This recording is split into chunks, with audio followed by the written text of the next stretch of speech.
come towards the second point now. Negative sentence. What are negative sentences? मनफी जुमले in which there comes not, जिसमें उर्दू में not आ जाता है, नहीं आ जाता है. We say that these are negative sentences. So in negative sentences,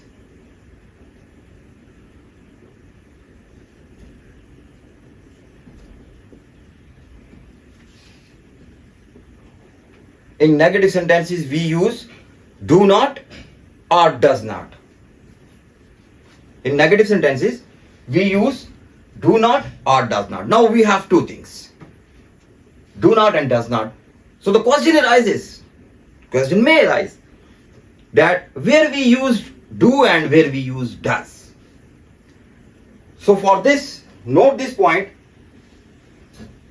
If a negative sentence starts from he, she, it or any singular name,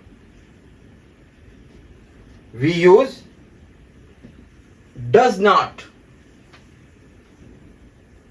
Remember this point. ये जो point मैंने बताया था ये पॉजिटिव सेंटेंसेस के लिए था.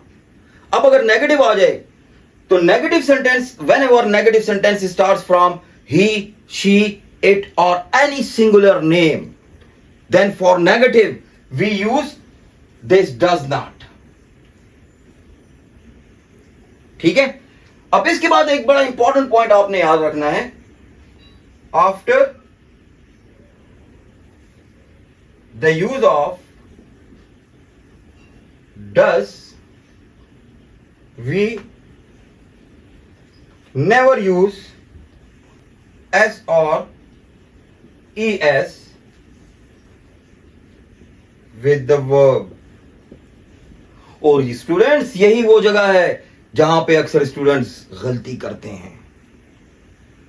देखें, अगर एक नेगेटिव सेंटेंस स्टार्ट हो जाए ही, शी, इट या किसी एक सिंगुलर नेम से, तो फिर हम नेगेटिव के लिए, नहीं के लिए डस नॉट का इस्तेमाल करते हैं. और फिर बड़ा इंपॉर्टेंट पॉइंट है जहां स्टूडेंट्स गलती करते हैं कि जब कभी भी हम डस का लफ्ज इस्तेमाल करेंगे तो फिर हमने जो यहां पे वर्ब के साथ एस या ई एस लगाया था वो फिर एस या ई एस यहां पे नहीं लगेगा. ये याद रखें. और स्टूडेंट्स, मैं अक्सर अपने स्टूडेंट्स को एक बात बताता हूं, हम लोग जरा कुछ इस तरह की बातें याद रखने में आसानी हमारे लिए होती है ना, कि जब कभी भी आप डस करते हैं ना तो फिर क्या होगा, फिर ये एस या ई एस मर जाएगा. ये याद रखें. तो जब भी हम डस का वर्ड इस्तेमाल करेंगे तो उसके बाद हम एस या ई एस का इस्तेमाल वर्ब के साथ हरगिज भी नहीं करेंगे. ही गोज, वो जाता है, वो नहीं जाता है. ही बोले ही डज नॉट गो, फिर हम उसके बाद डज लगाएंगे, लेकिन हमने डज के बाद गो के साथ एस या एस को हटा दिया, तो ही डज नॉट गो. अगर हम इसमें स्क्रीनशॉट ले लें भाई, अब आ जाते हैं इंट्रोगेटिव. अगर एक सेंटेंस इंट्रोगेटिव, अब इंट्रोगेटिव क्या है, जिसको उर्दू हम कहते हैं सवालिया, जिसमें हमसे कोई क्वेश्चन पूछा जाता है. ठीक है. अगर कोई सवालिया क्वेश्चन आता है, क्या वाला जुमला, क्या वो स्कूल जाता है, क्या वो खाना पकाती है, क्या हम क्रिकेट खेलते हैं. ठीक है. अगर ये सेंटेंस आए तो फिर हम डू और डज, इसको हम क्या करते हैं, at the start of the sentence and put a question mark at the end.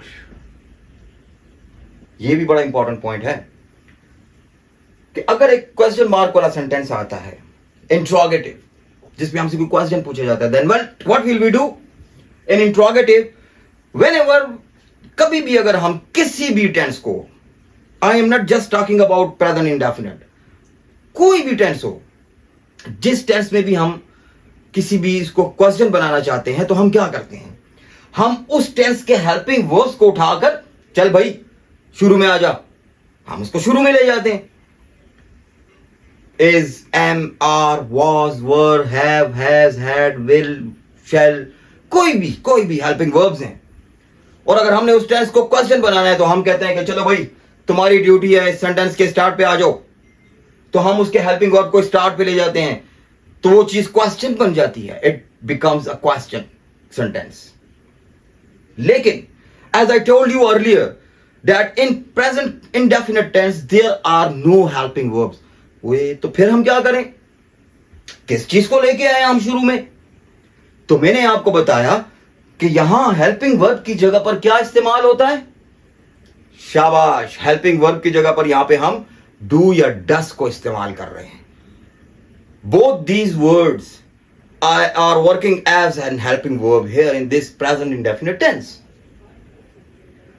तो हम do या does को शुरू में लेंगे. अगर वही सिंपल बात, अगर if a sentence starts, if interrogative sentence starts from he, she, it or any singular name, तो फिर जाहिर बात है वहां पे does का इस्तेमाल होगा और does को आप स्टार्ट में लेके आएंगे और put a question mark at the end. So these are called punctuation marks and they are also very important in our English, written English.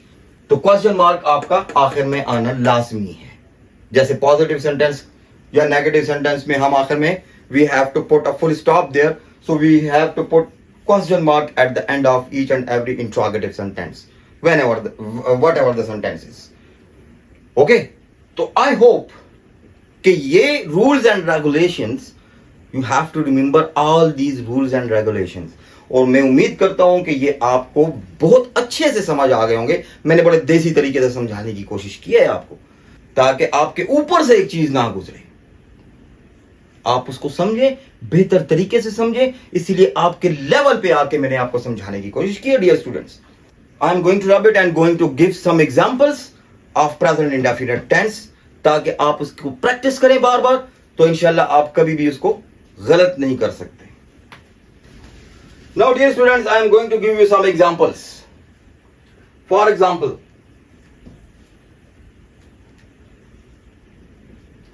हम क्रिकेट खेलते हैं.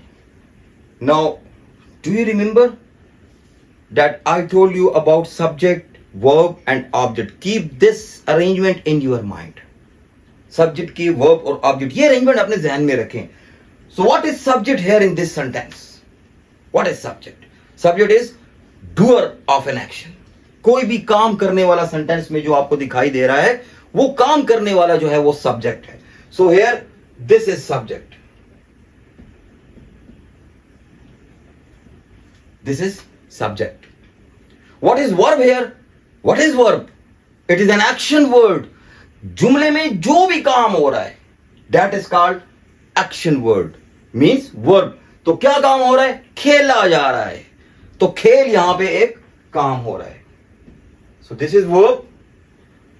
कम towards object. So what is object here? We have two kind of object, direct object and indirect object. वो एक अलग topic है, फिर उस पर हम बाद में इंशाल्लाह बात करेंगे. लेकिन यहां पे हमारे पास ऑब्जेक्ट क्या है? Receiver of an action. जिस चीज पर काम हो रहा है, खेला जा रहा है ना, क्या खेला जा रहा है, किस चीज पे काम हो रहा है? क्रिकेट पे. सो दिस इज ऑब्जेक्ट. ये तीन चीजें तो अलग अलग हमने समझ ली. अब बताएं ये टेंस कौन सा है और कहां से हमने पहचानना है.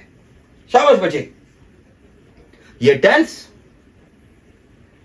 प्रेजेंट इंडेफिनिट है. कैसे पता चला? यहां से ये देखें, ये क्या है? ते हैं. तो मैंने क्या पहचान बताई थी? ता है, ते हैं, ती है. This is called present indefinite tense. तो ये प्रेजेंट इंडेफिनिट टेंस है. अब आए हम इसकी इंग्लिश में थोड़ा सा इसको ट्रांसलेट कर लेते हैं. Rules regulations, do you remember? Keep it in your mind that rules and regulations there. हम क्रिकेट खेलते हैं, पहले सब्जेक्ट की ट्रांसलेशन करनी होती है. हम मींस वी, इसके बाद वर्ब. बताया था ना सब्जेक्ट के बाद वर्ब आएगा. वर्ब क्या है? खेलना. We play. फिर ऑब्जेक्ट, खेलते हैं, क्या खेलते हैं? क्रिकेट, वी प्ले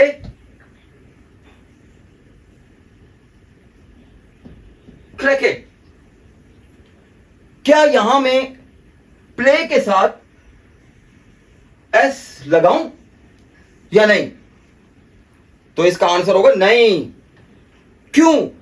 मैंने आपको पॉइंट बताया था बड़ा इंपॉर्टेंट कि if a sentence starts from he, she, it और एनी सिंगुलर नेम, तो फिर हम वर्ब के साथ एस या एस लगाएंगे। यहां ही नहीं है, शी नहीं है, इट नहीं है, कोई भी सिंगुलर नेम नहीं है, बल्कि ये तो वी साहब पड़े हुए हैं, यहां पे प्लूरल में है। तो फिर हमने यहां पे वर्ब के साथ एस या एस का इजाफा नहीं करना। सेकंड सेंटेंस,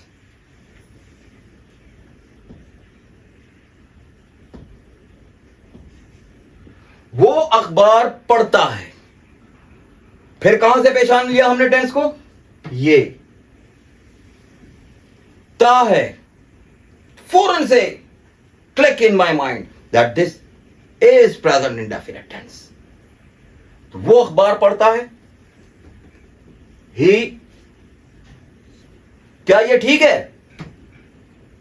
हां, ये तो कुछ कमी है इसमें, देयर इज समथिंग रॉन्ग। मैंने क्या कहा था? If a sentence starts from he, she, it और any singular name, so what is this? This is he. तो जब सेंटेंस स्टार्ट हो जाए इन अल्फाज से, फिर हम क्या करते हैं? पॉजिटिव सेंटेंस में ये पॉजिटिव है, इसमें नहीं है, क्या नहीं है, तो ये पॉजिटिव है, तो इसमें हम क्या करेंगे? ये ही से स्टार्ट हुआ, तो हमने यहां पे आराम से एक एस का इजाफा करना है। He reads the news paper. Got my point? ये बड़े इंपॉर्टेंट है ये चीजें। नंबर थर्ड, वो सेब नहीं खाते हैं। वो सेब नहीं खाते हैं। फर्स्ट ऑफ ऑल तो आपने ये देखा कि यहां पे ते हैं आया है, तो ये तो प्रेजेंट इंडेफिनिट हो गया, और ये प्रेजेंट इंडेफिनिट का नेगेटिव सेंटेंस है। तो जब प्रेजेंट इंडेफिनिट हमने पहचान लिया, रिकॉग्नाइज कर लिया कि ये तो प्रेजेंट इंडेफिनिट है, तो वो सारे rules regulations comes to my mind quickly. तो क्या होगा? वो सेब नहीं खाते हैं, बहुत सारे लोग हैं, ठीक है। उसके लिए हम क्या यूज करते हैं? दे। नहीं के लिए अब यहां पे हम क्या लगाएंगे? We have two words for नहीं in present indefinite tense for negative, do not and does not. So what we use there here? Does कब लगेगा? जब यहां पे एक सेंटेंस स्टार्ट होगा, negative sentence, he, she, it या किसी सिंगुलर नेम से, तो फिर for negative we use does not. But here you see that we have they, so यहां पे डू लगेगा। They do not eat an apple. They do not eat an apple. Okay? आ जाए जी fourth example पे। आयशा कपड़े नहीं धोती है। आयशा कपड़े नहीं धोती है। चीज वही आप देखें यहां पे, ती है, प्रेजेंट इंडेफिनिट तो है, उसका नेगेटिव है। अब यहां पे आ जाएं, नंबर 4, आयशा। अब आयशा के बाद नहीं के लिए, नेगेटिव के लिए डू लगेगा कि डज लगेगा? So remember the point that if a negative sentence starts from he, she, it और any singular name, so Ayesha is a singular name. Ayesha is a singular name. So Ayesha जब सिंगुलर नेम है तो नहीं के लिए हम क्या लगाएंगे? Does. Aisha does not wash the clothes. Clear? Verb की फर्स्ट फॉर्म भी है, और चूंकि डज हमने क्यों लगाया? Because it this sentence starts from a singular name and that is Ayesha. Students, 2 more examples, just 2 more examples. क्या तुम पतंग उड़ाते हो?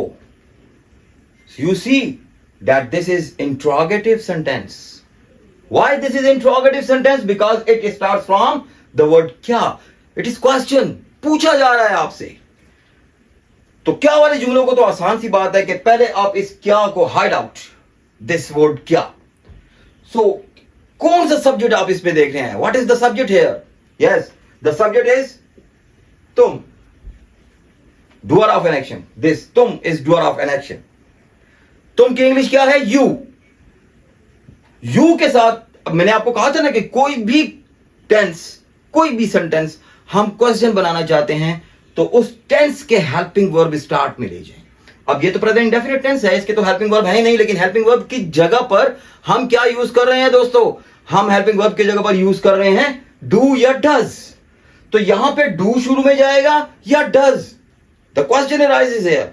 So just look at this subject तुम, यह है यू. तो यू के साथ हमेशा क्या जाएगा? डू. डू को हम स्टार्ट में ले आएंगे. बाकी वही do you fly a kite और क्वेश्चन मार्क लगाना लाजमी है. It is important to put a question mark at the end. The last example is क्या वो खाना खाता है? अब यहां पे वही था है, लेकिन ये इंट्रोगेटिव है. क्या को छुपाएं? हाइड आउट दिस वर्ड क्या. So what will be the subject there? वो सिंगुलर वो है, ते है नहीं है, ता है, एक बंदा है. तो वो के लिए हम यूज करते हैं ही. तो ही के साथ हमारे पास डू लगेगा कि डज लगेगा? डज लगेगा. ठीक है, तो हम यहां पे क्या करेंगे? डज को स्टार्ट में लेके आएंगे. He eats the meal. ठीक है? यह ठीक नहीं है. इसमें क्या मिस्टेक है? ये कहां से आ गया भैया? जब मैंने कहा था एक वर्ड डज लगेगा, जब भी सेंटेंस में डज का इस्तेमाल होगा तो फिर हम वर्ब के साथ SEIS नहीं लगाएंगे. ठीक है, ये सिर्फ ईट रहेगा. ये चंद वो मिस्टेक्स हैं जो स्टूडेंट्स नॉर्मली करते हैं अपने पेपर्स में. तो इन मिस्टेक्स को आपने नहीं करना. Does he eat the meal? Now dear student, I hope you will understand today's lecture properly, and if you have any question in your mind, you can ask me friendly, you can ask me in the comment section. ये आज का lecture था. आपको चाहिए कि अब आप इसके मुताबिक जितनी एग्जांपल्स, जितनी ज्यादा प्रैक्टिस करेंगे, देखिए practice makes the man perfect. आप जितनी ज्यादा इसके बारे में प्रैक्टिस करेंगे उतने ज्यादा आपको उसकी प्रैक्टिस और आप उसमें बेहतर से बेहतरीन होते जाएंगे. So I hope today's lecture will be very, very much enjoyable and informative. So I am going today now and hope कि आप आगे lectures को भी इसी तरह से समझते जाएंगे. तो आज के लिए इतना काफी है. Take care. Goodbye. अल्लाह हाफिज.